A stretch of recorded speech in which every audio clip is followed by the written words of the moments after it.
हाँ, तो अब शुरू करते हैं। Welcome to lesson 2 of sessions algorithm. तो और अब जैसे पिछले सेशन में हमने पढ़ा था, वो वो पीडीएफ खोली माना। Yes sir. हाँ, तो जैसे पिछले सेशंस में हमने देखा था, दो टाइप के एल्गोरिथम होते हैं, आइटरेटिव और रिकर्सिव।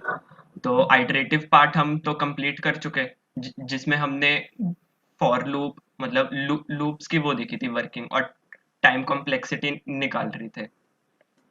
ठीक है। हाँ जी सर। अब आते हैं रिकर्सिव पर। रिकर्सिव पे ये पार्ट समझा दिया था मैंने कि कैसे फंक्शंस अपने आप को ही कॉल करते हैं। ठीक है। और बड़ी प्रॉब्लम्स को छोटी प्रॉब्लम में वो करते हैं कन्वर्ट। तो इसमें हमारे तीन मेथड थे। सब्स्टिट्यूशन मतलब टाइम कॉम्प्लेक्सिटी कैसे निकालते हैं, substitution method, recurrence tree method और मास्टर्स थ्योरम। तो सब्स्टिट्यूशन कंप्लीट हो चुका था, तो अब हम रिकरेंस ट्री मेथड पर आगे बढ़ते हैं। तो रिकरेंस ट्री मेथड पर आ जाओ मानव। कहाँ पर? रिकरेंस वो recursive recursion tree algorithm method है ना। Tree method. Okay sir. हाँ जी सर। हाँ, तो फिर उसमें अब हम आगे बढ़ते हैं। जैसे हमने सब्स्टिट्यूशन मेथड में देखा था, हम मतलब फॉर्मूला बनाकर हम सब्स्टिट्यूट कर रहे थे। टी एन माइनस वन को सब्स्टिट्यूट किया टी एन माइनस टू। इस मेथड में क्या होता है, हम ऐसा कुछ फॉर्मूला नहीं बनाएंगे।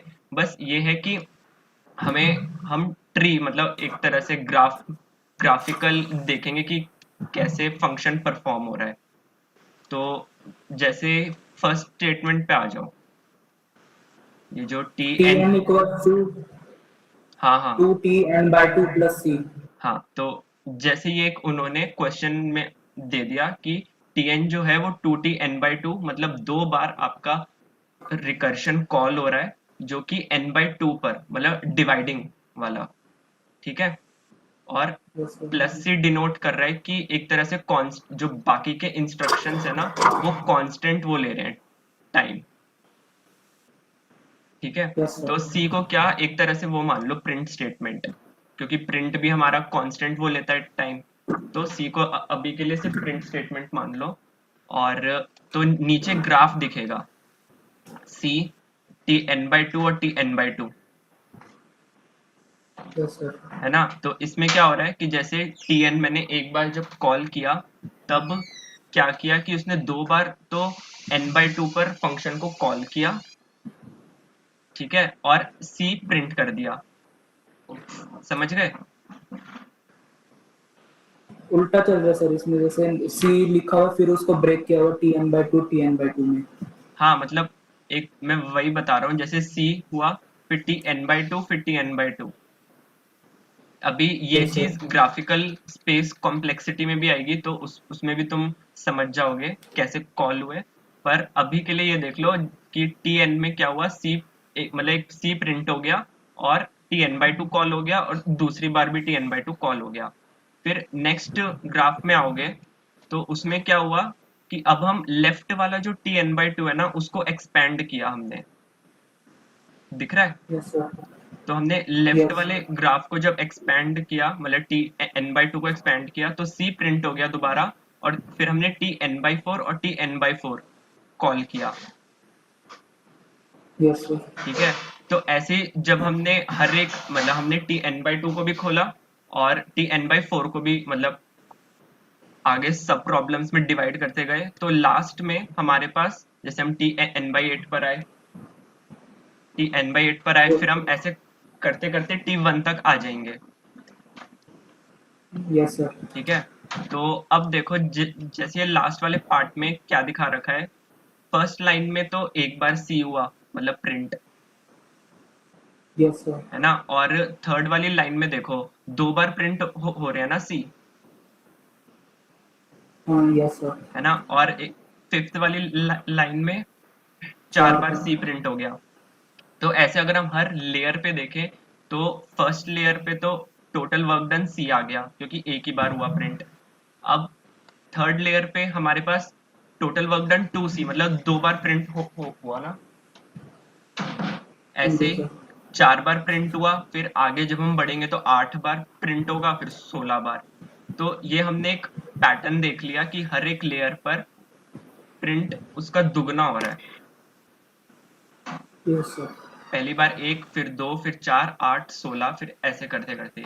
तो नीचे देखो एक वो आया होगा टीएन में रिलेशन, टोटल वर्क डन कितना हुआ पहली लेयर में सी, C+2 C+4 हाँ C+8C। 4C 8C, और लास्ट में एनसी। एनसी कैसे, क्योंकि हमारा जो लूप है, मतलब जो हम लूप नहीं, जो रिकरेंस है, बार बार कॉल कर रहे हैं फंक्शन को, वो 1 पर आके वो हो जाएगा ना टर्मिनेट बेस कंडीशन पर। तो यस सर। बेस कंडीशन पर जब कब वो होगा टर्मिनेट, जब टी एन बाई एन होगा, यस क्योंकि सर। अभी तो टी एन हुआ, फिर T N by 2, n by 4, n by 8, तो लास्ट में होगा जब एन बाई एन होगा। तो ये चीज हमने देखी, तो हमारे पास एक पैटर्न आ गया सी, मतलब नीचे जो वो आ रहा होगा इक्वेशन, उसमें सी कॉमन निकाल लिया और 2 की पावर 0 प्लस 2 की पावर 1, तो उसमें वो दिख गया होगा, वो बन रही है जीपी।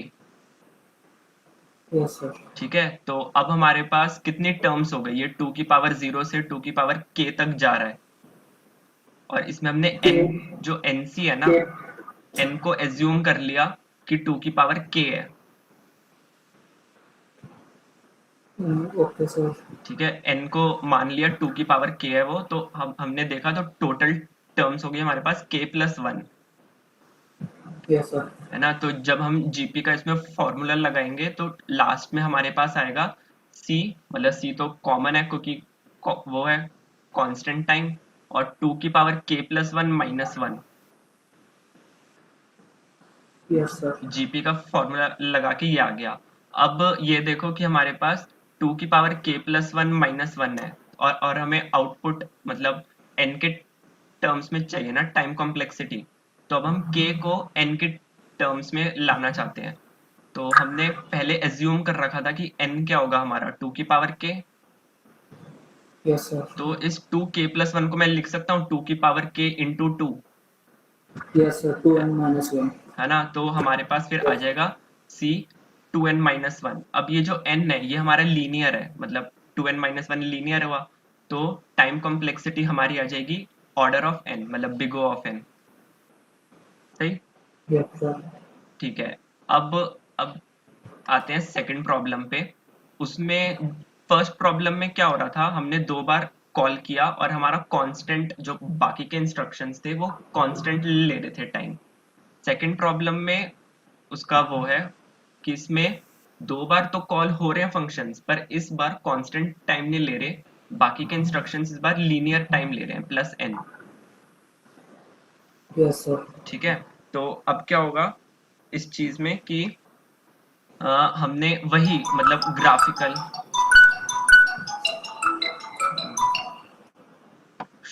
कंटिन्यू करूं। Yes sir. हाँ, तो अब क्या होगा ग्राफिकल में कि इस बार c की जगह n होगा, n। सर एक कॉल आ रहा है मेरे को, अर्जेंट लग रहा है। ठीक है, तो फिर कोई और इतने वो कर लो कोऑर्डिनेट, मानव म्यूट कर लो। हाँ, कोई है थोड़ी देर के लिए जो कोऑर्डिनेट करना चाहे,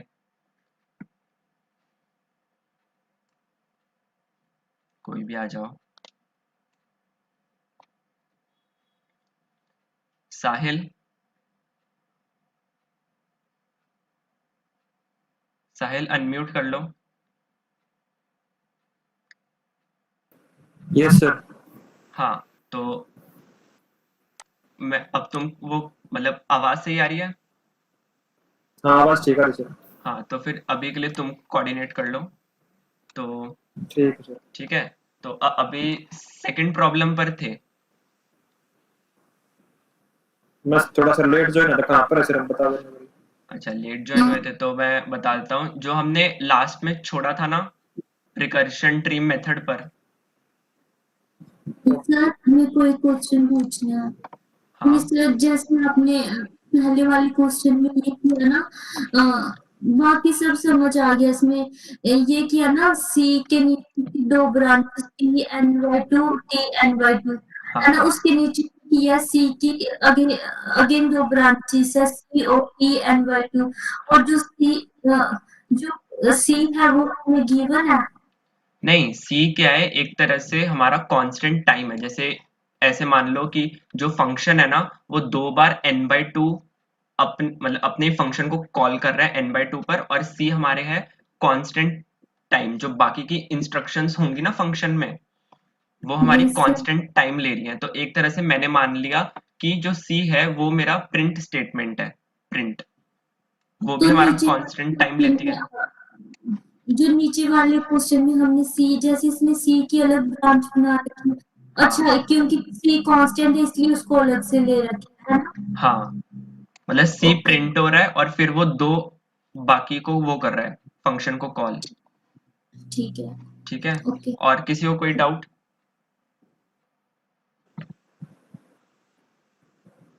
हाँ तो साहिल उस पे पहुंच गए सेकंड क्वेश्चन पे। जी सर। हाँ तो सेकंड क्वेश्चन में हमने वही किया, हमने दो बार कॉल किया n/2 वाले फंक्शन को, और प्लस n, मतलब इस बार जो है बाकी की इंस्ट्रक्शंस हमारी ऑर्डर ऑफ n टाइम ले रही है। जी सर। ठीक है, तो अब हमने क्या किया, वही ग्राफ बना के देखा। जब पहली बार फंक्शन कॉल हुआ तो n n फिर n/2 फिर n/2 फिर n/4, ऐसे करते करते ये ग्राफ कब तक चलेगा, जब तक t 1 ना आ जाए। ठीक जी है, सर। तो अब हम देखते हैं हर एक लेयर पे कितना वर्क डन हुआ। जैसे फर्स्ट लेयर पे आओ तो हमने देखा टोटल वर्क डन n था। ठीक है, यस सर। फिर थर्ड लेयर जो थर्ड में लिखा है n/2 और n/2 दोनों को प्लस करेंगे तो टोटल वर्क डन कितना आएगा, n। Yes sir. ऐसे ही n/4 करें, मतलब n/4 को 4 बार प्लस करें तो भी n। तो ऐसे हर जी सर। हर लेयर पे वर्क डन आ रहा है n टाइम्स। ठीक है, यस सर। तो अब हमने क्या किया कि, तो ये देखो पैराग्राफ में work done on each level is equal to n, और total work done is equal to number of levels into work done on each level. Yes sir. हम टोटल वर्क डन ऐसे ही निकाले हैं, नंबर ऑफ लेवल्स कितने हुए और work done on each level. Number of level sir n होते हैं सर। हाँ, नंबर ऑफ लेवल्स तो रैंडम है ना, यस सर। है ना। तो फिर अब इसमें अगर हम work done on each level निकालना चाहें तो total work done upon number of levels कर दूं, यस सर। है ना। तो इसमें जो n/2 की पावर 0 और ये जो इक्वेशन है ना, इसमें जी क्या सर। देखा है, work done on each level है। जैसे टोटल वर्क डन तो n आ रहा यस था सर। हर उस पे, और यस नीचे सर। जो है वो लेवल्स है। तो फर्स्ट लेवल, फिर 2 लेवल थे, 2 की पावर यस सर। 1, फिर 4 लेवल हुए, फिर 8 लेवल हुए, है ना। Yes sir. और 2 की पावर k जी। मतलब कहाँ पे वो करेगा, टर्मिनेट, टर्मिनेट करा है सर। है ना। तो फिर 1, क्योंकि हम चाहते हैं ना कि बेस कंडीशन हमारी 1 जी सर। है ना, तो उस पे हम टर्मिनेट कर जाए तो हमने मान लिया n/2 की power k is equal to 1। अब यस सर। जब हम टोटल वो निकालेंगे work done on each level, जी अब सर। सबको वो कर दो, तो मतलब कितनी वो बनी, टर्म्स कितनी बनी 0 से k तक, तो total number yes of levels are k+1, जी सर। है ना। और हमने ये देख रखा था n/2 की power k is equal to 1, तो हम k की वैल्यू निकाल सकते हैं n के टर्म्स में, निकाल सकते हैं। है ना। तो जी सर। k आ गया हमारे पास log n base 2। Yes sir. ठीक है, तो अब हम tn देखते हैं। tn क्या आया हमारे पास, log n बेस 2 प्लस 1, क्योंकि k+1 तो है ही हमारे पास नंबर ऑफ लेवल्स, जी सर। है ना। और into n the work done, n हो रहा है हमारा, तो हमारा इसमें टाइम कॉम्प्लेक्सिटी आ गई हमारे पास n into log n base 2, n log n, yes sir. है ना। तो अभी तक हमने 2 मेथड देख लिए जिसमें हमने सब्स्टिट्यूशन किया और इसमें हमने ट्री से निकाला जी सर। Time complexity. अब आ जाते हैं मास्टर्स थ्योरम पे, है ना। ये मास्टर्स थ्योरम मतलब दोनों के कंपेरेटिवली इजी है, तुम फटाफट टाइम कॉम्प्लेक्सिटी निकाल पाओगे। बस इसमें यह है कि तुम्हें बस थोड़े फॉर्मूले याद करने पड़ेंगे। ठीक है, तो ओके सर। जैसे मास्टर्स थ्योरम डिवाइडिंग के लिए भी डिक्रीजिंग के लिए भी हर एक एल्गोरिथम के लिए है। ठीक है, ओके डिवाइडिंग जो सर। हम n/2 n/4 कर रहे थे, है ना, और डिक्रीजिंग कैसे, n-1 n-2 ऐसे।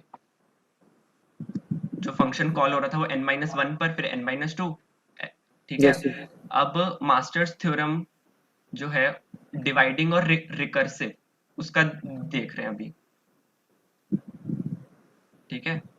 मतलब n/2 n/4 जो ऐसे एल्गोरिथम्स होते हैं ना, Yes, sir. उनका फॉर्मूला लगा के हमें टाइम कॉम्प्लेक्सिटी निकालनी है। तो नीचे आ जाओ, एक फॉर्मूला दिख रहा होगा, Tn is equal to Yes, sir. AT(n/b) plus theta of n की Yes, पावर k, ये ठीक है। yes, ये फॉर्मूले हैं और इसके ना 3 केस हैं। तो पहले एग्जांपल्स पे आ जाओ, फिर इस मेथड में सिर्फ फॉर्मूला लगाना है मेन, ठीक है। okay, तो sir. बस एग्जांपल्स देखो और मैं फॉर्मूला खुद वो हो जाएगा।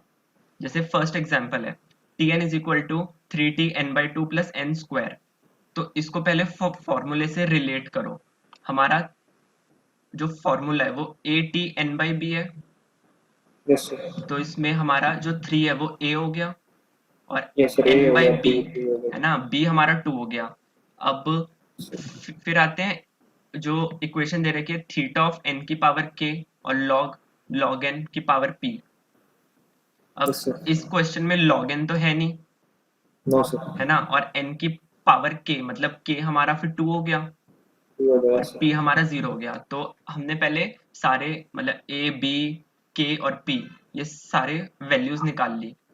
फिर Yes, sir. अब क्या करना है कि a की वैल्यू 3 है और b की पावर k निकाल लो, Okay, sir. ठीक है। b की पावर k कितनी आ रही है, 2 का स्क्वायर 4।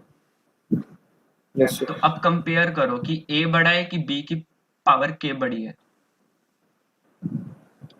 B की पावर K बड़ी है, sir. है ना। तो अब ये देखो कि b की पावर k बड़ी है, तो इसकी कंडीशन कहाँ फॉल हो रही है, थर्ड वाले फॉर्मूले में, है ना।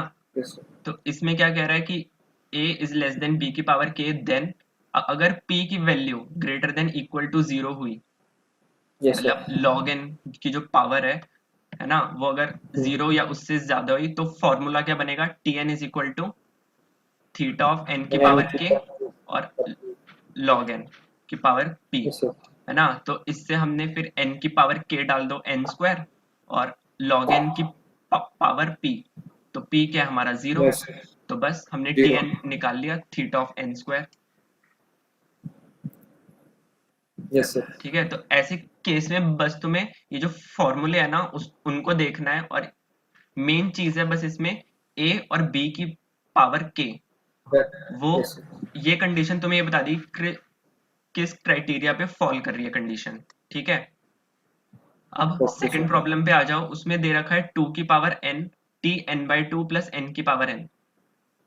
Yes, हमारा sir. b आ गया 2, k आ गया n, ठीक है। पर जो हमारा Yes, sir. a है ना वो 2 की पावर n है, वो कोई वो नहीं है कांस्टेंट, Yes, sir. मतलब n हमारा यूजर इनपुट है। तो एक तरह से 2 की पावर n हमारा क्या हुआ, वेरिएबल, Yes, sir. है ना। तो इसलिए हम मास्टर्स थ्योरम ऐसे उस पे नहीं लगा सकते, Okay, sir. ठीक है। a कांस्टेंट होना चाहिए, b भी हमारा कांस्टेंट होना चाहिए, ठीक है। Okay, sir. और फिर आते हैं थर्ड प्रॉब्लम पे, 2Tn/2 plus n log n।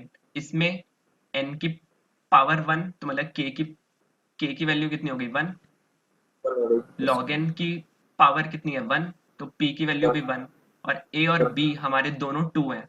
तो हमने क्या किया, b की पावर k निकाल ली, 2 की पावर 1 2, और a भी हमारा 2 है, तो दोनों इक्वल हो गए। तो अब ये कंडीशन हमारी सेकंड में वो कर रही है फॉल। तो ऊपर अगर Yes. फॉर्मूला देखो तो उसमें हमारे पास अब 3 कंडीशन आती हैं जो p के उस पर डिपेंड कर रही हैं। तो Yes, p sir. हमारा क्या है 1 है Yes, sir. है ना। तो p 1 हुआ तो फिर हम tn मतलब हम a कंडीशन पर आ गए। Yes, हमारी sir. टाइम कॉम्प्लेक्सिटी कितनी होगी, n log a base b और log n p प्लस 1। तो Yes, ऐसे sir. उसमें हमने फिर थर्ड भी निकाल लिया, जिसमें हमारा order of n log square आ गया, log n Yes, square, sir. ठीक है।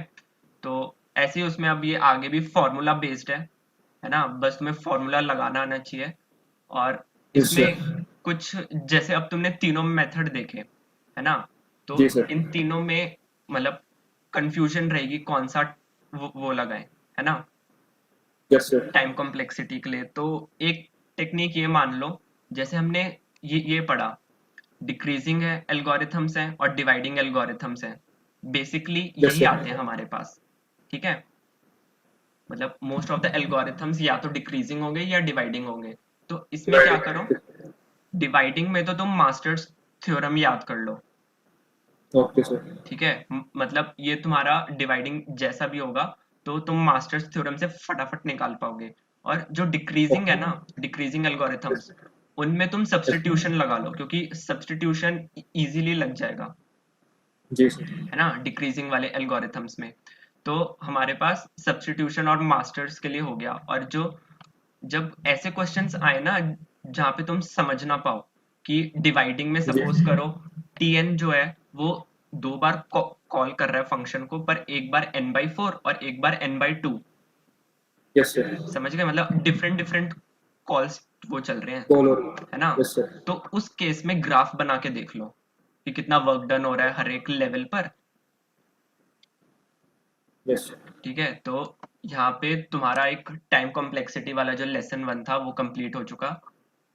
अब यहाँ से सुहानी कंटिन्यू करेगी जिसमें तुम स्पेस उस पे स्पेस कॉम्प्लेक्सिटी चलेगा। Okay sir. मेरी आवाज आ रही है? हाँ सुहानी आ रही है। मानव का एक डाउट है, पूछ रहा है। हाँ एक मिनट। सर थीटा एंड बिगो में डिफरेंस, मानव थीटा और बिगो में डिफरेंस ये रहेगा, जैसे जो थीटा है वो हमारा एवरेज केस निकालता है ना। हम अगर हम थीटा ऑफ एन कह रहा हूं तो इसका मतलब वो हमारी एक्यूरेट रिजल्ट है, मोस्ट एक्यूरेट रिजल्ट हम थीटा में देते हैं अगर यस आ रहा सर, हो। याद आ वी गो अपर वन। हाँ बिगो हमारा अपर बाउंड, मतलब एक तरह से ओके। वर्स्ट केस एनालिसिस कि इस एल्गोरिथम का वर्स्ट केस कितना जाएगा, ओके सर। ठीक है। तो फिर और किसी को कोई डाउट हो तो पूछ लो चैट बॉक्स में या अनम्यूट करके, फिर हम लेसन 2 की मतलब स्पेस कॉम्प्लेक्सिटी की तरफ बढ़ेंगे।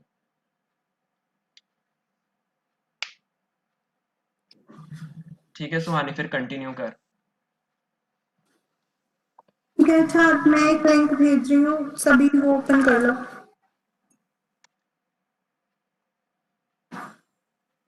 कोऑर्डिनेट कौन कर रहा है? मानव, तुम कर रहे हो? Yes ma'am. लिंक ओपन कर लिया? Yes ma'am.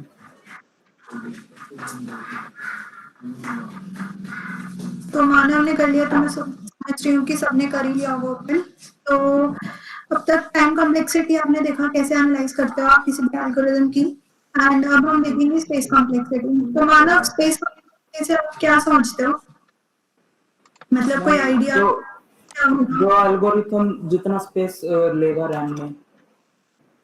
हाँ, तो स्पेस कॉम्प्लेक्सिटी बेसिकली कोई भी एल्गोरिदम से मैं या फिर अपने प्रोग्राम से जब भी मैं प्रॉब्लम को सॉल्व कर रही हूँ तो उसको एग्जीक्यूट करते हुए कितना मेरा मेमोरी यूज हो रहा है। एंड अब मेमोरी दो हो सकती है, एक तो जो इनपुट मेरे पास अगर कोई भी एरे है या कोई और डेटा स्ट्रक्चर है तो एक इनपुट वाली मेमोरी, एंड दूसरा जो एल्गोरिदम अपना एक्स्ट्रा स्पेस यूज कर रहा है with in execution.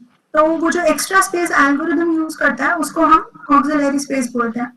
And generally हम space complexity with respect to input calculate करते हैं। मतलब जैसे अगर मेरा इनपुट है n एलिमेंट्स का, कुछ भी हो सकता है, मतलब एरे, अगर मेरे पास एक एरे है n एलिमेंट्स का, एंड अब अपने एल्गोरिदम में अब उस n इनपुट के रिस्पेक्ट में क्या मुझे और n एक्स्ट्रा वेरिएबल्स यूज करने पड़ रहे हैं? अगर मुझे और n एक्स्ट्रा वेरिएबल्स यूज करने पड़ रहे हैं तो स्पेस कॉम्प्लेक्सिटी में O of big O of n लेकर चलूंगी। अगर उस एल्गोरिदम में मुझे इनपुट के रिस्पेक्ट में कुछ कांस्टेंट वेरिएबल्स लेने पड़ रहे हैं, सपोज 8 वेरिएबल लेना पड़ रहा है या 2 या 10 या 20 जितने भी, लेकिन वो कांस्टेंट है, भले ही मेरा इनपुट 20 है, 1000 है, 10,000 है, मुझे वेरिएबल्स कांस्टेंट लेने पड़ रहे हैं तो उसको हम बिग O ऑफ 1 मानकर चलते हैं। और ऐसे ही आगे जो भी मेरा एक्स्ट्रा स्पेस होगा उसके हिसाब से कैलकुलेट करते हैं। तो वही दो टाइप्स के एल्गोरिथम्स होते हैं, आइटरेटिव और रिकर्सिव। तो दोनों का वन बाय वन हम देखेंगे कैसे कैलकुलेट करते हैं। तो फर्स्ट टाइम एग्जांपल, कॉम्प्लेक्सिटी और स्पेस कॉम्प्लेक्सिटी दोनों मतलब बिग ओ से रिप्रेजेंट करते हैं। आप दोनों से कर सकते हैं, मतलब बिग ओ बेसिकली हम इसलिए यूज करते हैं क्योंकि एक अपर बाउंड दे देता है हमें। वैसे आप उससे भी कर सकते हो थीटा वगैरह से, बट अपर बाउंड से हमें थोड़ा ये हो जाता है कि मैक्सिमम कितना यूज होगा, और मैक्सिमम जानकर ही तो मतलब ज्यादा बेनिफिट होगा ना हमें। मिनिमम कितना लग रहा है किसी भी प्रॉब्लम को सॉल्व करने में, उससे तो कुछ बेनिफिट नहीं होगा। नहीं, मेरा मतलब ये था कि जैसे हम टाइम कॉम्प्लेक्सिटी को भी थीटा और बिग ओ से रिप्रेजेंट करते हैं, स्पेस कॉम्प्लेक्सिटी को भी उसी से ही करेंगे। और स्पेस कॉम्प्लेक्सिटी हम बिग ओ से ही करते हैं। Okay ma'am. तो फर्स्ट कोड स्निपेट पर आ जाओ। इसमें हमने क्या किया है, एल्गोरिथम में एक इनपुट एरे लिया है n साइज का, एंड उसके बाद हमने एक वेरिएबल i क्रिएट किया है और एरे a के सभी इंडिसेस पर जाकर 0 असाइन कर दिया है। तो अगर आप यहाँ पर देखो स्पेस, कितने वेरिएबल्स यूज किया मैंने यहाँ पर, एक्स्ट्रा वेरिएबल्स एन आई n, तो वो साइज ऑफ इनपुट हो गया। आई तो वो तो फिक्स्ड है, इनपुट फिक्स्ड है, इनपुट को मैं मैनिपुलेट नहीं कर सकती। एरे आई a है, इक्वल्स टू 1 से लेके n तक। हाँ, तो इनपुट को हम मैनिपुलेट नहीं कर सकते, तो इसलिए हम उसको काउंट नहीं करेंगे। उसके अलावा मैंने सिर्फ एक वेरिएबल आई यूज करा है। अगर मैं ये मानकर चलती हूँ कि हर एक वेरिएबल एक मेमोरी सेल ऑक्यूपाई कर रहा है, मेमोरी मतलब एक मेमोरी सेल ऑक्यूपाई कर रहा है, तो आई वेरिएबल एक मेमोरी सेल ऑक्यूपाई कर रहा है और इनपुट वाला एन सेल्स ऑक्यूपाई कर रहे हैं। टोटल अगर स्पेस में देखूं तो जैसे कि लिखा हुआ भी है n+1 सेल्स ऑक्यूपाई कर रहा है टोटल, बट इनपुट के रिस्पेक्ट में जैसे मैं स्पेस कॉम्प्लेक्सिटी कैलकुलेट करती हूँ तो वो हो जाएगा कांस्टेंट। क्योंकि अगर मेरा एरे का साइज 10 भी है या 20 भी है, बट मुझे चाहिए सिर्फ एक आई वेरिएबल। Yes ma'am. ठीक है, यस मैम। नेक्स्ट एग्जांपल पर आते हैं। इसमें क्या किया है, वही मेरा एक इनपुट एरे है विद ऑफ साइज n। इसमें मैंने, अगर आप देखोगे तो फिफ्थ लाइन में एक और नया एरे क्रिएट किया है b, yes ma'am. which is proportional to the size of the input array। मतलब कि अगर इनपुट एरे का साइज मेरा 10,000 है तो b का साइज भी 10,000 होगा। Yes ma'am. ठीक है, और आई वेरिएबल क्रिएट किया है, तो यहाँ पर एक्स्ट्रा स्पेस कितना हो गया, extra space n cells b array के लिए और एक n+1 हो जाएगा 1 आई वेरिएबल के लिए। तो इसकी स्पेस कॉम्प्लेक्सिटी हम बिग O ऑफ n से डिफाइन करेंगे। इसके बाद मैंने लिखा है कि while calculating the space complexity, don't count the input variables or the data structure since we cannot reduce the space required by input। ठीक है, थर्ड एग्जांपल में क्या हो रहा है, हमने एक 2D एरे क्रिएट किया। 2D यहाँ पर हो सकता है मैं 2D एरे क्रिएट करूँ या 3D एरे क्रिएट करूँ, तो इनपुट एरे के रिस्पेक्ट में n² की स्पेस और चाहिए मुझे, तो इसलिए इसमें बिग O ऑफ n² आ जाएगा। आइटरेटिव में बेसिकली हम यही देखते हैं कि कितने एक्स्ट्रा वेरिएबल्स या कितने एक्स्ट्रा मेमोरी सेल्स हमें रिक्वायर्ड है उस एल्गोरिथम को एग्जीक्यूट कराने के लिए। Yes ma'am. आइटरेटिव वाला क्लियर है मानस? यस मैम, क्लियर है। अब आता है रिकर्सिव में। रिकर्जन में जैसे आपने टाइम कॉम्प्लेक्सिटी कैलकुलेट करते हुए देखा था कि हम रिकर्जन ट्री बनाते हैं, है ना। Yes ma'am. यहाँ पर फर्स्ट कोड स्निपेट पे आ जाओ। इसमें क्या कर रहा है, मेरा एल्गोरिथम एक n इनपुट ले रहा है और अगर अच्छा इसमें बेस कंडीशन क्या होगी मानव? बेस कंडीशन मतलब कि कहाँ पर आकर मेरा रिकर्जन स्टॉप हो जाएगा। अगर ये कंडीशन जो भी होगी वो ट्रू हो जाएगी। ये इसमें देखा if n is equals to 1, जब मेरा कोड चलेगा कि an-1 और n को प्रिंट कर देगा। अगर n की वैल्यू 1 से स्मॉल होगी तो रिकर्जन कॉल नहीं होगा, नहीं होगा। है ना। तो बेस कंडीशन का मतलब यही होता है कि कोई ऐसी कंडीशन जहाँ पर मुझे रिकर्जन स्टॉप करना है। हम क्या मानकर चलते हैं कि एक बहुत बड़ा नंबर है एंड हर बार मैं उसको रिड्यूस कर रही हूँ n-1 पे मैं रिकर्जन कॉल करके, एंड एक पॉइंट ऐसा आएगा जहाँ पर मुझे रिकर्जन स्टॉप करना। तो वो पॉइंट कब है इस एल्गोरिथम के अकॉर्डिंग, जब n की वैल्यूज 1 से स्मॉल हो जाएगी। ठीक है, यस मैम। तो अब रिकर्सिव एल्गोरिथम्स के केस में हमारे पास बहुत सारे मेथड्स हो सकते हैं, लेकिन हम जनरली देखते हैं कि स्टैक में कैसा वर्क कर रहा है रिकर्जन, मतलब मेरी रिकर्सिव कॉल कैसे परफॉर्म हो रही है। तो इसके लिए रिकर्जन ट्री हमें बनाना पड़ेगा। तो मैं एक लिंक सेंड कर रही हूँ AGIO का, उस पर आ जाऊँ।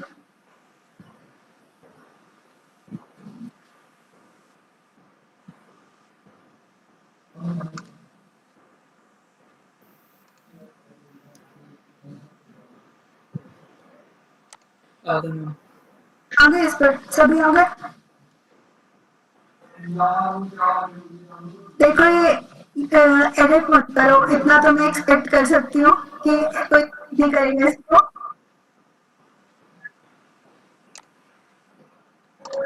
जो भी ड्राइंग कर रहा है प्लीज बंद कर दो, फिर हम ढंग से फिर समझा भी पाएंगे।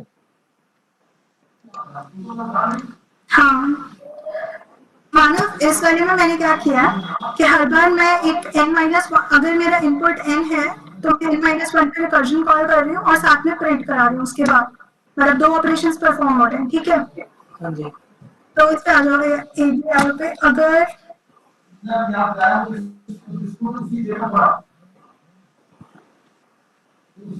2 सेकेंड रुको।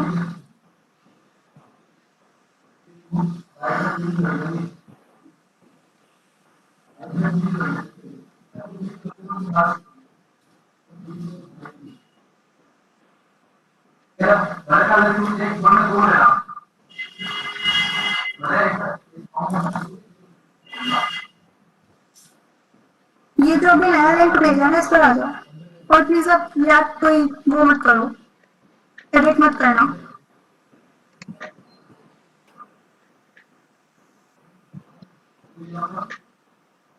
आ गए मैम। तो देखो अब मैं इसमें मानकर एक इनपुट 3 लेकर चल रही हूँ, A of 3 लेकर चला मैंने। तो सबसे पहले मैं रिकर्सिव ट्री 1 से बड़ा रिकर्सिव कॉल करूंगी A of ऊपर। ठीक है, यस। एक एक कंपोनेंट आएगा प्रिंट 3। ठीक है, यस मैम। अब A of 2 जब रिकर्सिव कॉल चलेगी तो A of 1 पे वो फिर से कॉल करेगा, यस तो मैम। एंड प्रिंट करा देंगे 2। A of 1 के लिए अभी 1 n greater than equal to 1 था, तो 1 is greater than equal to 1 condition true है। टू है। A of 0 आ जाएगा प्रिंट एंड इधर प्रिंट 1। कंडीशन अब A of 0 पे जब कॉल करूंगी तो आगे चलेगा रिकर्जन, नहीं, फोर्स हो गई कंडीशन। और तो कंडीशन। तो अब हम देखते हैं कि स्टैक में कैसे कहीं कॉल्स पुश हो रही है। तो स्टैक क्या करते हैं हम, जैसे इस रिकर्जन ट्री को ट्रेवर्स करेंगे from top to bottom and left to right, मतलब एक एक करके रिकर्जन कॉल्स, जो जो रिकर्जन कॉल आएगी, जो जो नोड आएगा, अगर वो एक रिकर्जन कॉल है तो मैं उसको स्टैक में पुश करा दूंगी। अगर कोई ऑपरेशन है तो मैं उस ऑपरेशन को एग्जीक्यूट करा दूंगी। सो टॉप से स्टार्ट करते हैं। सबसे पहले मेरे पास आया A of 3, तो ये A of 3 पुश करा दिया। ठीक है, उसके बाद बॉटम पे आते हैं A of 2। A of 2 भी एक रिकर्सिव कॉल थी, तो A of 2 को पुश कराया। अगेन बॉटम पे आते हैं A of 1। A of 1 को पुश करा दिया। उसके बाद A of 0, A of 0 को पुश करा दिया। तो जब भी एक नोड को नोड पर मैं ट्रेवर्स कर रही हूँ और मैं उसे लास्ट टाइम विजिट कर रही हूँ तो उसको पॉप ऑफ कर देंगे। अगर कोई नोड को मैं लास्ट टाइम विजिट कर रही हूँ उसके बाद मैं उस नोड पर नहीं आऊंगी दोबारा, तो उसको पॉप ऑफ कर देंगे स्टैक से। ठीक है, तो अब टॉप टू बॉटम हो गया, लेफ्ट टू राइट रिवर्स करना स्टार्ट करते हैं। ए ऑफ 0 लास्ट टाइम आ रहा है, इसके बाद कभी ए ऑफ 0 नहीं आएगा, तो इसको पॉप ऑफ कर देंगे स्टार्ट से। उसके बाद print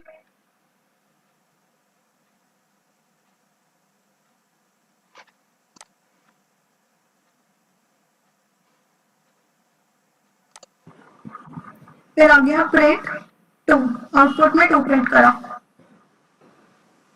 A of 2 pop of again, क्योंकि इसको भी लास्ट टाइम विजिट कर रहे हैं। देन आ जाएगा प्रिंट 3, आउटपुट में आ गया 3। And finally A of 3 last time visit हो रहा है, ए ऑफ 3 मेरा स्टैक एम्प्टी हो गया। ठीक है, Yes, ma'am. ये समझ आया स्टैक में कैसे हम पुश कर रहे हैं एंड पॉप ऑफ कैसे कर रहे हैं। Yes, ma'am, ये तो आ गया। ठीक है, तो अब आपने देखा कि इसमें जब मैंने ए ऑफ 3 के लिए करा था तो 4 सेल्स ऑक्यूपाई करे इसने स्टैक के, मतलब जो हाइट डेप्थ थी स्टैक की वो 4 थी। ठीक है, Yes, ma'am. तो एन की वैल्यू थी 3 और स्टैक ले रहा है 4 रिकॉर्ड्स। अगर मैं यही 2 के लिए करती तो स्टैक लेता 3 रिकॉर्ड्स, यानी कि इन जनरल अगर मैं बोल सकती हूँ अगर मेरा ए ऑफ एन है तो उसके लिए स्टैक के रिकॉर्ड्स की कितनी नीड है, एन प्लस। Plus 1. ठीक है, अब हम ये मान के चलते हैं कि हर एक स्टैक रिकॉर्ड एक कांस्टेंट स्पेस ऑक्यूपाई कर रहा है, तो टोटल स्पेस जो हाई डेप्थ है स्टैक की वो n+1 थी। टोटल स्पेस जो है n+1 इंटू के। अब लेसन पर आ जाओ फिर से पीडीएफ पर। एक स्टैक वाला let's see how recursion works वाला पढ़ना। Let's see how recursion works and what is the order in which these functions are called and what output is printed. In order to analyze this, we need a stack. All the recursive cores of A will be pushed onto the stack. Initially, we start from A3 and traverse the recursion tree from top to bottom and left to right. Whenever you visit a node and if that node is a function call, then push it to the stack, or if it is an operation, then execute that operation. Whenever we visit a node last time and it is a function call, we pop the function call from the stack. ठीक है, ये समझ आ गया, वही सारा operation समझ आया जो अभी मैंने एजीआईओ पे दिखाया था आपको। ठीक है, Yes, ma'am. और ये दिखा रखा है बस कि स्टैक में कैसे कैसे क्या क्या पुश हो रहा है और पॉप हो रहा है एंड प्रिंट कैसे हो रहा है, आउटपुट आ जाएगा। तो इसमें स्टैक मेथड में हम ये करते हैं कितने नंबर ऑफ स्टैक रिकॉर्ड्स हैं वो देख लेते हैं एंड हम ये मानकर चलते हैं हर एक स्टैक रिकॉर्ड एक कांस्टेंट स्पेस ले रहा है, सपोज के, and total recursive calls multiplied by that constant space taken by each recursive call, उससे हम स्पेस कॉम्प्लेक्सिटी निकाल लेते हैं। अच्छा, आपने ये देखा कि जो टोटल रिकर्सिव कॉल्स थी वो तो हमें वैसे भी पता चल रही थी। अगर मैं सिर्फ रिकर्जन ट्री को देख लेती कि आप रिकर्जन ट्री को देखकर बता सकते हो ना कि टोटल रिकर्सिव कॉल्स कितनी थी। Yes, ma'am. 4. तो ये यहीं से पता चल रहा था स्टैक मेथड की क्या नीड पड़ी। यही मतलब कि मैंने स्टैक में पुश करा, पॉप करा और उसके बाद देखा कि कितने रिकॉर्ड्स वो ले रहा है। हाँ से भी तो कर सकते हैं ना। Yes, ma'am. कर तो सकते थे। बट इसमें क्या होता है कि कई बार रिकर्सिव कॉल्स ज्यादा होती हैं एंड हम सेम ही ऑपरेशन को रिपीट कर रहे होते हैं। इसमें तो कोई रिपीटेशन नहीं थी, बट कई बार रिपीटेशन होती है, तो उस रिपीटेशन की वजह से रिकर्सिव कॉल्स बढ़ जाती हैं लेकिन स्टैक रिकॉर्ड्स नहीं बढ़ते। तो इसलिए हमें स्टैक मेथड जरूर देखना है एक बार कि हर स्टैक में कैसे कैसे पुश हो रहा है, कैसे कैसे पॉप हो रहा है। ठीक है, एक सेकंड एग्जांपल देखते हैं। अब इसमें बेस कंडीशन आई है n greater than equal to 1। हम क्या करेंगे, n-1 पे कॉल करेंगे, फिर प्रिंट कराएंगे n को और फिर से n-1 पे कॉल करेंगे। इस बार क्या हो रहा है, 2 बार रिकर्सिव कॉल्स हो रही है हर टेबल। इसका रिकर्जन ट्री देखो आप, a of 3 अगर मैं लेकर चलती हूँ तो a of 3 से a of 2 पर कॉल हुआ, a of 2 print 3 and again a of 2, तो मतलब a of 2 2 बार आ रहा है। एक बार देखो,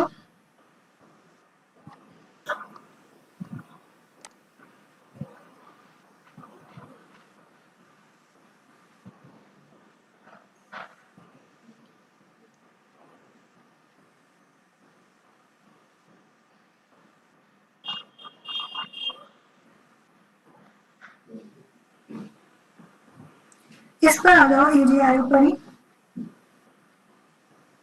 व्हाइट बोर्ड में हम यूज करना चाहिए जैम बोर्ड, वो इजी है इससे। हाँ, थैंक्स फॉर रिलेशन। तो अभी भी हम A of 3 मानकर चल रहे हैं। इधर से मैंने A of 2 पर कॉल किया, ठीक है, प्रिंट कराया 3 एंड अगेन A of 2 पर कॉल किया। फिर A of 2 को एक्सपैंड कर देंगे। टीम में क्या क्या आएंगे? A1 1 print 2 print 2 and A1 again। A1 again. Print 3 को तो ऑपरेशन है, एक्सपैंड नहीं कर सकता। अगेन A of 2 को इधर से एक्सपैंड कर दोगे, ठीक है। इधर फिर A of 1 को एक्सपैंड करोगे A of 0 में, print 1 and A0। print 1 और A of 0। इधर से फिर से A of 1। अब मैं इतना ही एक्सपैंड कर रही हूँ सिर्फ, वो उधर A2 को आप वैसे ही एक्सपैंड कर लेना जैसे इधर वाला A2 हुआ, ठीक है। Yes ma'am. अच्छा, इसमें रिकर्सिव कॉल्स देखो, A of 3 के लिए कितने रिकर्सिव कॉल्स करनी, A of 2 के लिए बताओ। अच्छा, अभी सिर्फ कितने रिकर्सिव कॉल्स करनी पड़ेंगी? मान लो अभी मेरा सिर्फ ये वाला पार्ट नहीं है, A of 2 के लिए मैंने कॉल किया, तो मुझे टोटल रिकर्सिव कॉल्स कितनी करनी पड़ रही है? एक A1 पे जा रहा है, एक A0 पे जा रहा है, फिर वो दोबारा A1 पे कर रहा है, एक A0।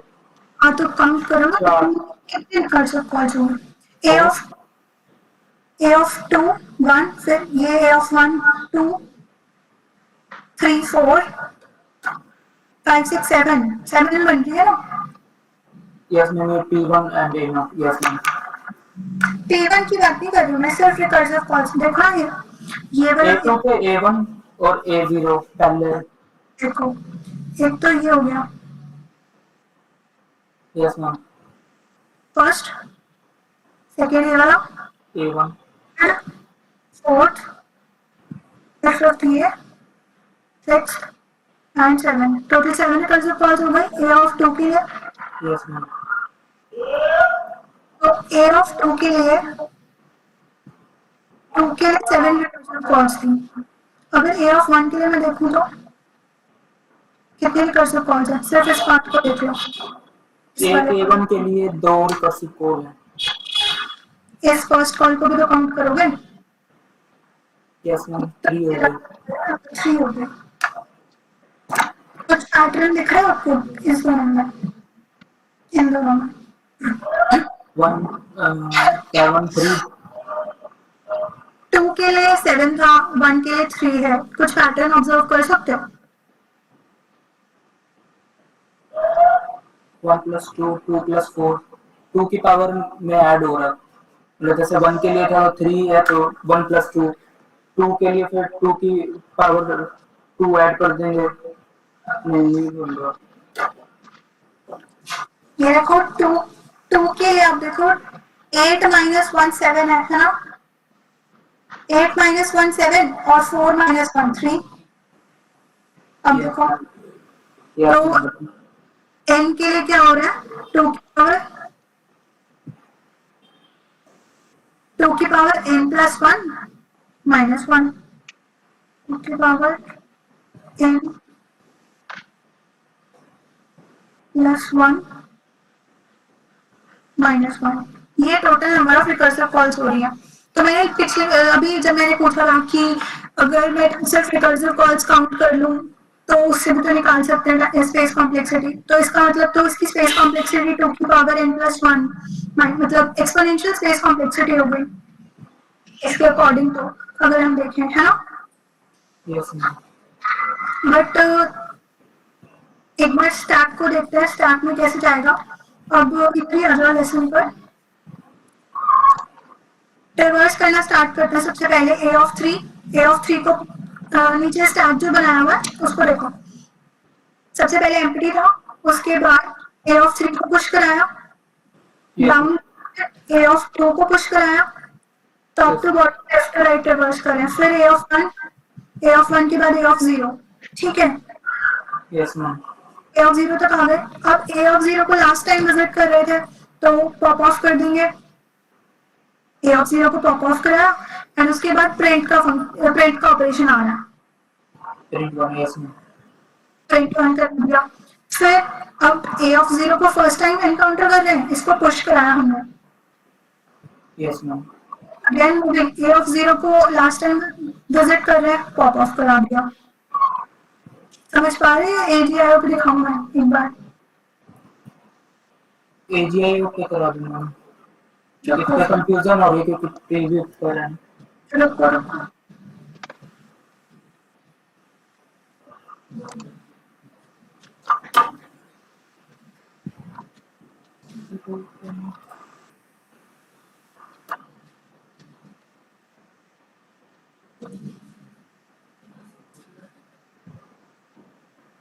अब देखो यहाँ पर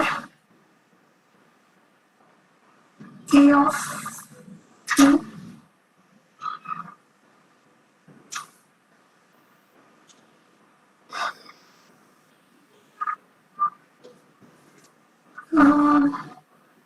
A of 3, A of 2, A of 1, इस A of 2 के साथ में print 2 and A of 1। A1 को फिर से एक्सपैंड कर देंगे 3 पार्ट्स में। A of 0 वाली कॉल print 1 कराना and A of 0 फिर से इस A of 1 को 3 में एक्सपैंड करेंगे। A of 0 print 1 and A of 0। यहाँ पर फिर आ रहा है print 3 का एंड A of 2 को और फर्दर एक्सपैंड कर सकते हो। अब स्टैक को देखते हैं। सबसे पहले हम आए A of 3 पे, A of 3 को पुश कराया, ठीक है। डाउन आएंगे A of 2 पे, A of 2 को पुश कराया। अगेन डाउन आएंगे A of 1, A of 1 कराया। A of 0 को फर्स्ट टाइम विजिट कर रहे थे, A of 0 को मैंने पुश करा दिया। अब जब ऐसे विजिट करेंगे तो A of 0 last time visit हो रहा है, पॉप करा दो उसको। नेक्स्ट ऑपरेशन बताओ क्या होगा? P1 लेफ्ट टू राइट जाएंगे। हाँ P1 प्रिंट करा दिया। A of 0 एनकाउंटर हुआ फर्स्ट टाइम, यस मैम। फिर से A of 0 को मैंने पुश करा दिया। ओके लेफ्ट टू राइट जाएंगे, लास्ट टाइम एनकाउंटर हो रहा है, पॉप करा दिया। अब A of 1 को भी लास्ट टाइम एनकाउंटर कर रहे हैं, A of 1 को भी पॉप करा देंगे। फिर प्रिंट टू ऑपरेशन आ गया, मैंने आउटपुट में 2 प्रिंट करा दिया। अब फिर से मैं A of 1 फर्स्ट टाइम जा रही हूँ, A of 1 मैंने पॉप करा पुश करा था। Yes ma'am. फिर आगे A of 0 अगेन पुश, ऐसे लेफ्ट टू राइट जाएंगे। A of 0 last time visit हो रहा था, पॉप हो गया। प्रिंट 1 का ऑप्शन फिर से आ गया, ठीक है। 1 to 1 प्रिंट हो चुका अब तक आउटपुट में। अब इस A of 0 को मैं फर्स्ट टाइम विजिट कर रही हूँ, अगेन पुश कराया। Yes ma'am. इसकी पुश करूंगी तो पॉप करा दूंगा, लास्ट टाइम विजिट हो रहा है। इसका काम भी खत्म, इसको भी पॉप करा दिया, ठीक है। इस A2 को मैं पूरा ट्रेवर्स करके आ चुकी हूँ, तो इस A2 को भी पॉप ऑफ कर देंगे। अब प्रिंट 3 वाला ऑपरेशन मैंने एनकाउंटर किया आपने, तो 3 प्रिंट करा दिया। अब आता है A of 2, सॉरी यहाँ पे गलत लिखा हुआ है, A of 2 आएगा यहाँ पे। एंड इस A of 2 को ऐसे ही आप एक्सपैंड करोगे तो आप देख रहे हो कि हर बार A of 0 उसी सेम पोजीशन पे आ रहा है। जब भी मैं पॉप करा रही हूँ या फिर A of 1 her bar same position पर आ रहा है। ऐसे ही अब A of 2 भी यहाँ पर आ जाएगा और अब फर्दर इसको मतलब जैसे अभी लेफ्ट वाला पार्ट किया ना, वैसे ही राइट वाले को कर देना, ठीक है। टोटल स्टैक की डेप्थ मेरी 4 ही है, 3 अगर n की वैल्यू 3 थी तो टोटल स्टैक की डेप्थ 4 ही है, चाहे मैं कितने ऑपरेशंस कर रही हूँ या फिर कितने भी रिकर्सिव कॉल्स लगा रही हूँ या एनकाउंटर कर रही हूँ, ठीक है। तो इससे पता चलता है कि रिकर्सिव कॉल्स हर बार मतलब कि टोटल रिकर्सिव कॉल्स इतनी मैटर नहीं करती, मैटर करता है कि स्टैक में मेरी रिकर्सिव कॉल्स जा कैसे रही है और पूरा का पूरा फंक्शन कैसे वर्क कर रहा है, ठीक है। Yes, ma'am. पीडीएफ पर आऊंगा, इसमें ये दिखाया टोटल बताया हमने, जैसे कि 2 की power n + 1 - 1 total recursive calls थी। उसके बाद स्टैक कैसे वर्क कर रहा है वो लिखा हुआ है। टोटल आउटपुट अगर आप देखोगे, अगर आप राइट वाले पार्ट को भी ट्रेवर्स कर लोगे तो 1 to 1 3 1 to 1 ऐसे प्रिंट हो जाएगा। स्टैक रिकॉर्ड्स मेरे n + 1 ही थे, जैसे कि 3 के लिए मेरे 4 स्टैक रिकॉर्ड्स यूज हुए हैं। अगर मैं a of 2 के लिए करती तो 3 स्टैक रिकॉर्ड्स यूज होते हैं, तो उस हिसाब से मेरी स्पेस कॉम्प्लेक्सिटी इस केस में हो गई बिग ऑफ n। यहाँ तक क्लियर है आपको? Yes, ma'am. स्टैक मेथड समझ आ गया कैसे हमें पुश कराना है, पॉप कराना है, मतलब रिकर्सिव एल्गोरिथम्स की स्पेस कॉम्प्लेक्सिटी यहाँ पर खत्म होती है। अब तक कोई डाउट आइटरेटिव या रिकर्सिव में? No, ma'am. Oh, अमॉर्टाइज्ड एनालिसिस से आगे इसका एक बार करना।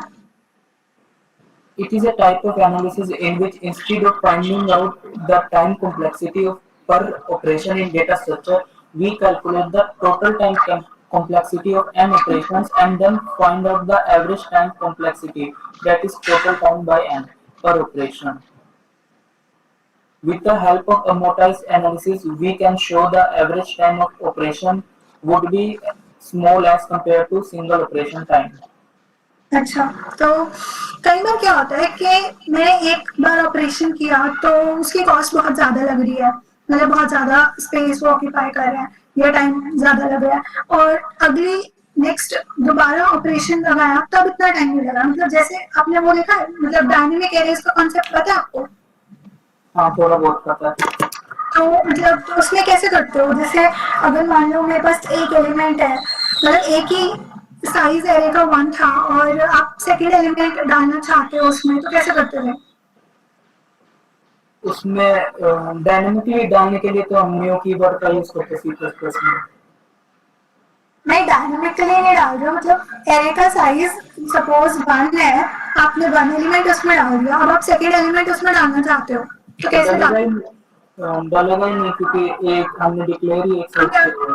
हाँ, तो उसके लिए हम क्या करेंगे, हम एक डबल साइज का एरे बनाएंगे, मतलब जो करंट साइज था मेरा एरे का उसके डबल साइज का एरे बनाएंगे और उसमें इनिशियल एरे का, मतलब जो मेरा प्रीवियस ओरिजिनल एरे था उसके एलिमेंट्स को कॉपी करेंगे एंड फिर जो नया एलिमेंट मैं इंसर्ट करना चाहती हूँ उसको इंसर्ट कर देंगे, ठीक है। ऐसा कुछ होता है डायनेमिक एरेज में। बस अमॉर्टाइज्ड एनालिसिस में यही होता है कि हम एक ऑपरेशन की कॉस्ट ना देखकर मैं सारे ऑपरेशंस का टाइम देख लूंगी एंड फिर उसका एवरेज कैलकुलेट कर लूंगी, ठीक है। उससे क्या होगा, मतलब जैसे ये नहीं कि एक ऑपरेशन को टाइम बहुत ज्यादा लग रहा है बट उससे नेक्स्ट ऑपरेशन को सिर्फ ऑफ 1 टाइम लग रहा है। Suppose first operation big of n हो रहा है but second operation big of 1 हुआ, थर्ड भी बिग ऑफ 1 हुआ, फोर्थ भी बिग ऑफ 1 हुआ, बट फिफ्थ जाके फिर से बिग ऑफ n हो गया। तो ऐसे तो आप डिफाइन नहीं कर सकते ना कि पूरा एल्गोरिदम टोटल टाइम कितना लेगा। Yes ma'am. ऐसे केसेस में जनरली एवरेज टाइम कैलकुलेट करते हैं, ठीक है। ओके। तो 3 मेथड्स होते हैं मॉडर्नाइज्ड एनालिसिस में, एग्रीगेट मेथड, अकाउंटिंग मेथड और पोटेंशियल मेथड। हम एग्रीगेट मेथड ही देखेंगे। तो एग्रीगेट मेथड पे वही है जैसे कि मैंने अभी बताया हैश की डायनेमिक एरेज कैसे वर्क करते हैं, वैसे ही इसमें हैश टेबल इंसर्शंस का बताया हुआ। ऑपरेशंस क्या करने हैं, ऑपरेशंस करना एक बार मतलब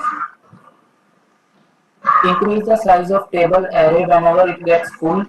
Allocate the memory for the larger table of size double of the old table. Copy the contents of the old table into the new table. Free the space of the old table. If the table has space available, we simply insert a new item in the available space.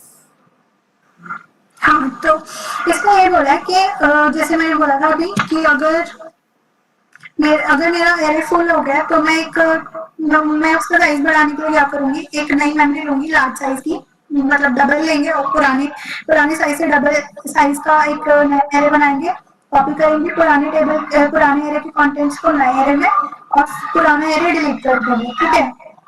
अब अगर मैं insert करा सकती हूँ तो मैं insert करा दूंगी सिंपली। ऐसे एक एग्जांपल इन्होंने दिया है, आप नीचे आ जाओ, जैसे कि लिख रहा है कॉस्ट, हम मानकर चल रहे हैं कि अब हर एक ऑपरेशन 1 सेकेंड का टाइम लेगा, ठीक है, सपोज ओके मैम, मुझे इंसर्ट करना है, अगर इंसर्ट करना है या फिर कॉपी करना है साइज को या ऐसा कुछ भी, तो कॉपी करने के लिए सबको 1 सेकेंड का टाइम दे रहा है। तो मैं 1 को इंसर्ट कराना, मेरा एरे का साइज भी 1 था, यस ठीक है, 1 को इंसर्ट करा दिया। अब मैं 2 को इंसर्ट करा सकती हूँ, नहीं करा सकती, नहीं, तो मैं क्या करूँगी, डबल एरे लूंगी। अब साइज कितना हो जाएगा, 2, 2 एक एलिमेंट इंसर्ट करा दिया।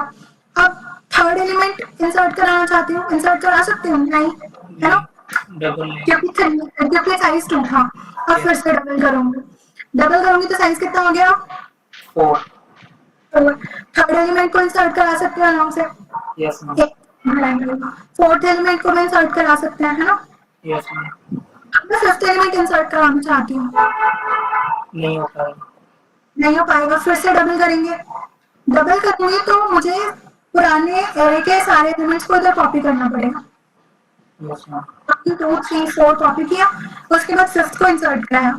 ऐसे अब सिक्स्थ के लिए तो स्पेस है अवेलेबल, इंसर्ट करा देंगे, सेवेंथ के लिए भी अवेलेबल है, इंसर्ट करा देंगे, एट्थ के लिए भी ठीक है, बट जब नाइन्थ आएगा फिर से ओवरफ्लो आ जाएगा और मुझे फिर से डबल करना, कॉपी करना।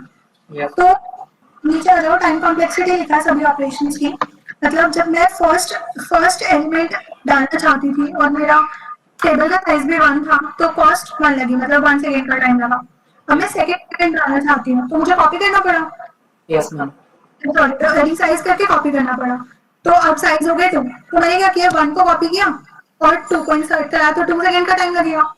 यस मैम, अब थर्ड एलिमेंट इंसर्ट कराना चाहती हूँ, इसमें भी मुझे रिसाइज करके कॉपी करना पड़ेगा, तो मैंने क्या किया, एक नया एरे बनाया, 1 2 कॉपी किया तो 2 सेकेंड का टाइम, और 3 को डाला तो 1 सेकेंड का टाइम, तो टोटल 3 सेकेंड्स का टाइम हो गया। यस मैम, ठीक है, ऐसे करते करते आगे भी लिखा हुआ है, एक बार उनको देख लो, उसमें कोई डाउट नहीं है कि कितना टाइम लग रहा है, कॉस्ट देख लेना एक बार। इसमें जैसे थर्ड टाइम पे हमने जब कॉपी कराया, पहले 1 2 को इकट्ठा कराएंगे या फिर अलग अलग ही लेंगे, जैसे 1 को पहले कॉपी किया फिर 2 को कॉपी किया तो 2 सेकंड और एक 3 को डाला फिर मतलब 3 सेकंड लगे। हाँ ऐसे, हाँ ऐसे आगे जब मैंने 9th एलिमेंट कॉपी कराना था तो मुझे क्या करना पड़ा, डबल करना पड़ा साइज, तो मैंने 16 कर दिया साइज। अब 8 एलिमेंट्स को मैं कॉपी करूंगी तो 8 सेकेंड्स का टाइम, और 9 को डालूंगी तो 1 मोर सेकेंड, तो टोटल टाइम हो गया 9 सेकेंड्स, ठीक है। एक्स टोटल कॉस्ट मैं निकालती हूँ तो 1 + 2 + ये इसका एवरेज लूंगी और मानकर चल रही हूँ कि मैं n टाइम्स ये ऑपरेशन परफॉर्म कर रही हूँ।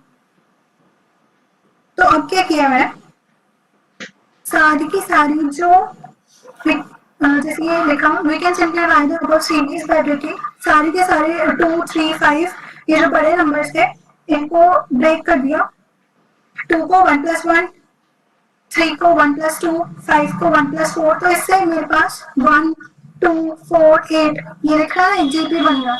यस मैम, इससे ये जीपी बन गया और आप इसको सम निकाल लोगे और ये फर्स्ट n टाइम्स 1 तो आ ही रहा है, ठीक है।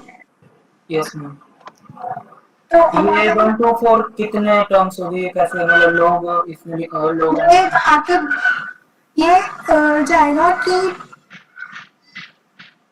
हम मानकर चल रहे हैं कि ये एक kth टर्म तक जा रहा है, where 2 की power k is n, okay तो वहां से ये आ जाएगा। ओके सम निकाल लोगे जीपी का प्लस n, जीपी का सम 2n + n divide by n, तो अमोर्टाइज्ड कॉस्ट आ रही है इसकी 3। बट जबकि हम वो देख रहे थे कि एक बार ऑपरेशन मतलब अगर n की वैल्यू 9 थी तो 9 आ रहा था टाइम, n की वैल्यू 3 थी तो टाइम 3 आ रहा था, जबकि n की वैल्यू 4 में टाइम 1 ही आ रहा था सिर्फ। तो ऐसे डिफरेंस कर पा रहे थे। तो अब इस केस में हमने अमोर्टाइज्ड कॉस्ट निकाली है जो कि कांस्टेंट आ रही है, तो इसलिए बिग O ऑफ 1 लिख सकते हैं उसको। आगे लिखा है वर्स्ट केस इसका। वर्स्ट केस पढ़ना एक बार। Worst case one, if there are n elements in a table of size n, then inserting another element would cause generating a table of size 2n, and then copying all the n elements into the new table, which would cause the time complexity to be n.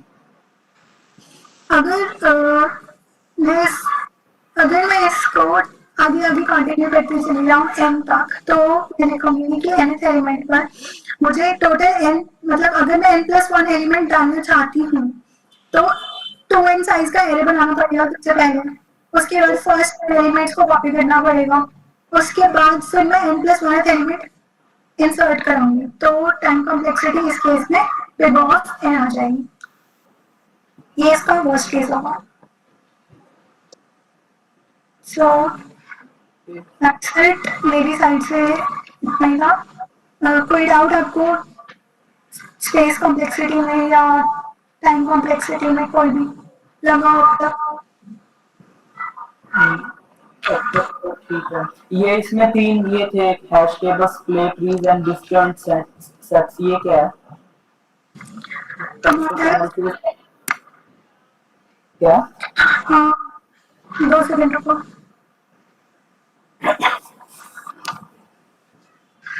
Amortised analysis का हम generally use hash tables, split trees और disjoint sets में करते हैं।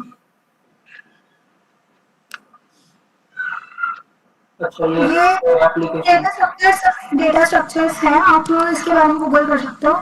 बस इसमें यही था कि ये जो अनमोर्टाइज्ड एनालिसिस हम पढ़ रहे हैं ये इनके लिए यूज करते हैं हम जनरली। ओके। मैम जब वो एरे मैम डेटा स्ट्रक्चर में तो एरे भी आना चाहिए ना, C++ का जो है मीन्स किसी भी लैंग्वेज में जो एरे होता है, जैसे पाइथन में तो अभी तक मीन्स ऐसा एरे वाला नहीं था, यहाँ पे क्या वो पढ़े नहीं थे, तो मीन्स ये थोड़ा टफ लग रहा है, तो उसके लिए थोड़ा हमें गूगल करके देखना चाहिए ना। क्या कह रहे हो? मैं कह रही हूँ कि जो ये आप जो ये डेटा स्ट्रक्चर पढ़ा रहे हो, ये मीन्स स्टैक का पता, जैसे आपने बताया कि स्टैक ही है। उसके आप बेसिक एक बार थोड़ा C++ का पढ़ लो, क्योंकि एल्गोरिदम वाला ये पूरा कोर्स हम मतलब C++ में ही कराएंगे। मानकर चल रहा है कि आपको बेसिक्स ऑफ C++ तो आता ही होगा। ओके ठीक है।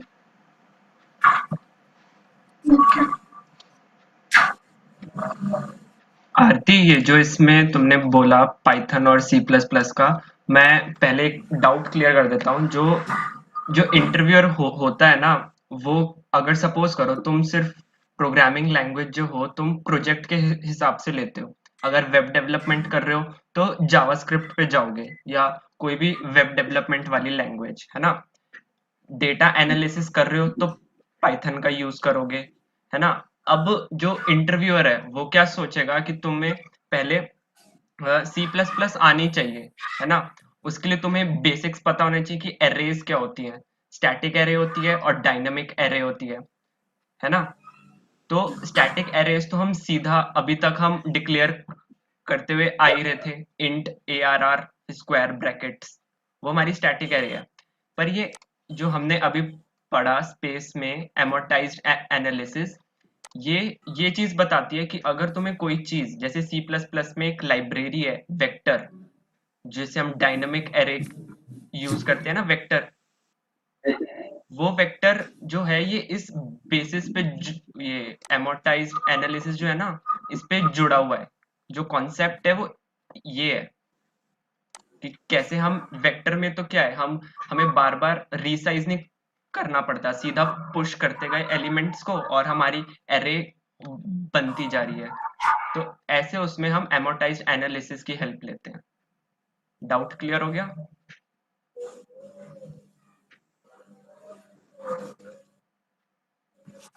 तो और किसी को वैसे तो बेसिकली टाइम और स्पेस कॉम्प्लेक्सिटी बस यही हमारा थ्योरेटिकल पार्ट था। अगले सेशन से पूरा कोडिंग पार्ट होगा जिसमें तुम्हारा लीनियर सर्च, बाइनरी सर्च, जितनी भी सॉर्टिंग की टेक्निक्स हैं या सर्चिंग टेक्निक्स हैं उसके बारे में डिस्कस करेंगे। बस जो मेन थ्योरी थी ना एल्गोरिथम्स की, वो यही थी कि कैसे तुम अपनी टाइम कॉम्प्लेक्सिटी निकाल सकते हो या स्पेस कॉम्प्लेक्सिटी, ताकि आगे चल के जितने भी हम एल्गोरिथम्स पढ़े ना उसको एक तरह से हम मैनेज देख सकें कि हाँ ये हमारा एफिशिएंट है। वीडियो लेसन 1 की देखी थी किसी ने?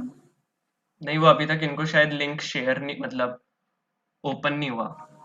तो ऐसा होगा कि जैसे जैसे सेशन आगे बढ़ता जाएगा ना तो हम पिछली वीडियोस को हम एक्सेस दे देंगे। तो अब जैसे तुम्हारा ये टाइम और स्पेस हो चुका तो तुम्हें टाइम कॉम्प्लेक्सिटी वाली वीडियो अब आ जाएगी समझ, अगर किसी को भी कोई डाउट रहा हो या किसी ने भी रिवाइज किया होगा ना तो क्लियर हो जाएगा।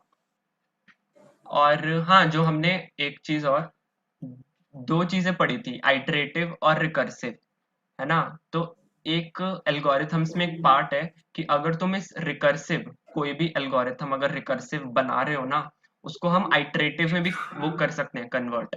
ऐसा जरूरी नहीं कि रिकर्सिव ही बनेगा, हम अगर रिकर्सिव एल्गोरिथम को आइटरेटिव में कन्वर्ट कर देते हैं ना तो उसको कहते हैं हम डायनामिक प्रोग्रामिंग, है ना। मतलब नाम से अगर फेमिलियर हो तो डायनामिक प्रोग्रामिंग बस इसी चीज को कहते हैं कि रिकर्सिव एल्गोरिथम को आइटरेटिव में कन्वर्ट कर दिया। ठीक है, बाकी और किसी को कोई लेसन 1 लेसन 2 से रिलेटेड डाउट? थ्योरी पार्ट यही कंप्लीट होती है वैसे तो। स्पेस कॉम्प्लेक्सिटी और टाइम कॉम्प्लेक्सिटी कर लेना अच्छे से, क्योंकि आगे जो भी हम एल्गोरिदम्स पढ़ेंगे मतलब हर बार फिर मतलब आएगा कि ये एल्गोरिदम क्यों यूज कर रहे हैं, इसकी टाइम कॉम्प्लेक्सिटी कितनी है, मतलब पूछेंगे आपसे तो फिर वो आपको ही बताना पड़ेगा। इसलिए अच्छे से इसको क्लियर कर लेना। और जो भी डाउट्स हो वो हमसे पूछ लेना, या मतलब मेरे को व्हाट्सएप कर देना या सुहानी मैम को व्हाट्सएप कर देना, जिससे भी रिलेटेड हाँ, हो। ग्रुप में भी पूछ सकते हो या फिर पर्सनल पे भी पूछ सकते हो, लेकिन अच्छे से कर लेना इस पार्ट को। और हो सकता है कि अब हम मतलब होगा ही कि अब हम सेशंस रेगुलर लेंगे, तो आई होप किसी को कोई दिक्कत नहीं होगी। और किसी को भी दिक्कत हो तो पहले ही इन्फॉर्म कर देना ताकि हम भी थोड़ा फिर उसी हिसाब से मैनेज रखें। ठीक है, और एक एक चीज ये थी कि अगर गीक्स फॉर गीक्स का तो सुना है ना नाम, चैट पे मतलब इंटरेक्ट कर रहा हूँ थोड़ा, यस नो। अनम्यूट भी कर सकता है कोई, तो अनम्यूट कर लो, कोई बात नहीं, अब तो सेशन कंप्लीट हो गया। हाँ मतलब सेशन तो कंप्लीट ही है एक तरह से। अल्टरनेट डेट्स पे नहीं रख सकते सेशन? अल्टरनेट वो डेज मान पे? काफी मतलब पिछला पूरा गैप हो गया, एक वीक का गैप हो गया, तो इसलिए हो सकता है कि करें, बट अल्टरनेट पे देख लेंगे। और रेगुलर में कोई नहीं, ये है ना, ये कॉलेज वाले असाइनमेंट और ये सब देने से छोड़ते नहीं है टेस्ट वगैरह, तो थोड़ा टाइम नहीं मिलता, इसीलिए हमारी क्लासेस भी 9 से 4 लगती है, 10 से 4। चलो ठीक है, वो देख लेंगे जैसा भी होगा। बट अभी हाँ, गीक्स और गीक्स तो सुना है ना गीक्स फॉर गीक्स का है ना, तो उसमें तुम मतलब ट्यूटोरियल्स वाले पार्ट पर जाओगे ना, ट्यूटोरियल्स उसमें आएगा ऑल एल्गोरिथम्स, उसमें फर्स्ट मॉड्यूल होगी तुम्हारी टाइम कॉम्प्लेक्सिटी और स्पेस कॉम्प्लेक्सिटी। उस पे तुम क्विज पे जाना, उसमें मतलब हमने बेसिकली सारे पार्ट कवर अप कर लिए और क्विज में अब कोई दिक्कत नहीं आएगी, मतलब क्विज ऑन उस पे लिखा होगा कॉम्प्लेक्सिटी, तो क्वेश्चंस अटेम्प्ट करना हो जाएंगे, इजी से हैं। और बाकी अगर कुछ क्विक सॉर्ट, मर्ज सॉर्ट ऐसे कुछ आए ना वो टर्म्स तो छोड़ देना, उन पे अभी ज्यादा दिमाग मत लगाना। Okay sir. ठीक है, तो हमने कोऑर्डिनेट किया था, तुम किसी को चूज कर लो।